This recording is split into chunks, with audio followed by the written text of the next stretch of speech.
ಐಶ್ವರ್ಯ ಗೌಡರ ಹೇಳಿಕೆ ಸತ್ಯಕ್ಕೆ ದೂರ ಕಾಂತರಾಜ್.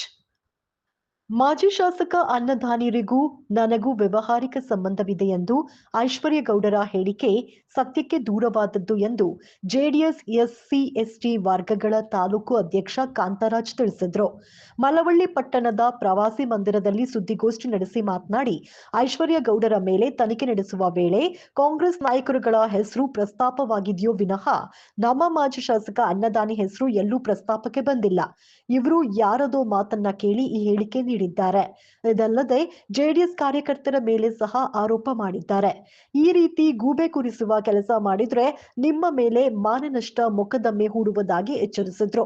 ಗೋಷ್ಠಿಯಲ್ಲಿ ಜಿಲ್ಲಾ ಪಂಚಾಯಿತಿ ಮಾಜಿ ಸದಸ್ಯ ಹನುಮಂತ, ಪುರಸಭೆ ಉಪಾಧ್ಯಕ್ಷ ಬಸವರಾಜು, ಅನಿತಾ, ನಾರಾಯಣ, ಮಲ್ಲೇಶ್, ಚೇತನ್, ಕುಮಾರ ಸೇರಿದಂತೆ ಹಲವರು ಉಪಸ್ಥಿತರಿದ್ದರು. ಯಾವುದೇ ಮಾಧ್ಯಮದಲ್ಲಿ ಜೆಡಿಎಸ್ ಶಾಸಕರು ಅಂತ ಆಗಲಿ, ನಮ್ಮ ಪಕ್ಷದ ಜನಪ್ರಿಯ ಮಾಜಿ ಶಾಸಕರಾದಂಥ ಅನ್ನದಾನಿಯವರ ಹೆಸರಾಗಲಿ ಮಾಧ್ಯಮದಲ್ಲಿ ಎಲ್ಲೂ ಪ್ರಸ್ತಾಪ ಆಗಿಲ್ಲ. ಬರೀ ಕಾಂಗ್ರೆಸ್ ನಾಯಕರುಗಳ ಹೆಸರುಗಳು ಮಾತ್ರ ಪ್ರಸ್ತಾಪ ಆಗಿತ್ತು. ತದನಂತರ ಮಾಧ್ಯಮದ ಮೂಲಕ ಐಶ್ವರ್ಯ ಗೌಡರವರು ಮಳವಳ್ಳಿ ಕ್ಷೇತ್ರದ ಶಾಸಕರಾದ ಮಾಜಿ ಶಾಸಕರಾದ ಅನ್ನದಾನಿಯವರು ನಮಗೆ ಪರಿಚಯ ಇದೆ. 12 ವರ್ಷಗಳಿಂದ ನಮಗೆ ಪರಿಚಯ ಇದ್ದಾರೆ. ಅವರು ನನ್ನ ಮದುವೆಗೂ ಕೂಡ ಬಂದಿದ್ದರು. ಅವರ ಮತ್ತು ನನ್ನ ನಡುವೆ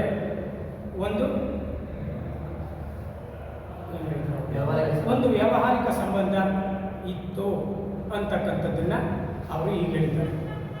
ಅನ್ನದಾನಿಯವರ ಹೆಸರು ಯಾವುದೇ ದೃಶ್ಯ ಮಾಧ್ಯಮದಲ್ಲಾಗಲಿ ಎಲ್ಲೂ ಪ್ರಸ್ತಾಪ ಆಗಿಲ್ಲ. ಪೊಲೀಸ್ನಲ್ಲಿ ತನಿಖೆಯಾದಂಥ ಸಂದರ್ಭದಲ್ಲೂ ಅವರ ಹೆಸರು ಕೂಡ ಎಲ್ಲೂ ಬಂದಿರಲಿಲ್ಲ. ಆದರೆ ಏಕಾಏಕಿ ಈ ಪ್ರಕರಣಗಳೆಲ್ಲ ಐಶ್ವರ್ಯ ಗೌಡರ ಮೇಲೆ ಕೇಳಿ ಬಂದ ಹಿನ್ನೆಲೆಯಲ್ಲಿ ಸಾಲ, ಮೋಸ, ವಂಚನೆ, ನಂಬಿಕೆ ದ್ರೋಹ, ಜೀವ ಬೆದರಿಕೆ ಮುಂತಾದಗಳ ಆಪಾದನೆಗಳನ್ನು ಎದುರಿಸ್ತಾ ಇರತಕ್ಕಂಥ ಐಶ್ವರ್ಯ ಗೌಡರ ಮೇಲೆ ನಮ್ಮ ಮಾಜಿ ಶಾಸಕರು ಒಂದು ಪತ್ರಿಕಾಗೋಷ್ಠಿಯನ್ನು ನಡೆಸಿ ಈ ಐಶ್ವರ್ಯ ಗೌಡರವರು ಸುಮಾರು 100 ಕೋಟಿ ಹತ್ತತ್ರ ಜನತೆಗೆ ವಂಚನೆ ಮಾಡಿದ್ದಾರೆ.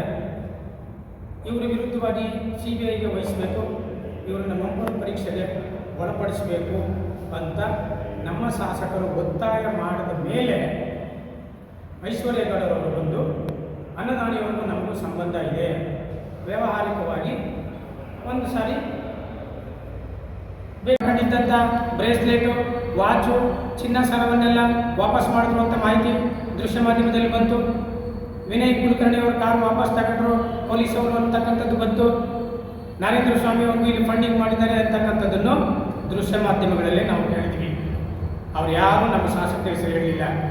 ನೀವು ಇವಾಗ ನನ್ನ ವಿರುದ್ಧ ಇವರು ಕೇಸ್ ಹಾಕಲಿಕ್ಕೆ ಒತ್ತಾಯ ಮಾಡಿದ್ರು, ಅವ್ರನ್ನ ಮಂಪರು ಪರೀಕ್ಷೆಗೆ ಒಳಪಡಿಸೋಕ್ಕೆ ಒತ್ತಾಯ ಮಾಡಿದ್ರು ಅಂತಕ್ಕಂಥ ದ್ವೇಷವನ್ನು ಇಟ್ಟುಕೊಂಡು ನೀವು ಶಾಸಕರ ಮಧ್ಯೆ, ಮಾಜಿ ಶಾಸಕರ ಮಧ್ಯೆ, ನಮ್ಮ ಮಧ್ಯೆ ವ್ಯಾವಹಾರಿಕ ಸಂಬಂಧ ಇದೆ, ಒಂದು ಸಾರಿ ನಡೆದಿತ್ತು ಅಂತ ಹೇಳ್ತೀವಿ. ಅದೇನು ವ್ಯಾವಹಾರಿಕ ಸಂಬಂಧ ನಡೆದಿತ್ತು ಅನ್ನೋದನ್ನು ನೀವು ದಾಖಲೆಗಳ ಸಮೇತ ನೀವು ತೋರಿಸಿ. ನೀವು ಹೀಗೆ ಒಂದೊಂದು ಸರಿ ಬಣ್ಣ ಬದಲಾಯಿಸಿ, ನೀವು ಒಂದು ಸಾರಿ ಅವ್ರ ಮೇಲೆ, ಒಂದು ಸಾರಿ ಇವ್ರ ಮೇಲೆ, ಒಂದು ಸರಿ ಅನ್ನದಾನಿಯವರ ಕಾರ್ಯಕರ್ತರ ಮೇಲೆ ನೀವು ಗೂಬೆ ಕೂರಿಸೋ ಕೆಲಸವನ್ನು ನೀವು ಮಾಡಿದ್ರೆ ನಿಮ್ಮ ಮೇಲೆ ಮಾನನಷ್ಟ ಮೊಕದ್ದಮೆಯನ್ನು ಹೂಡಬೇಕಾಗುತ್ತೆ.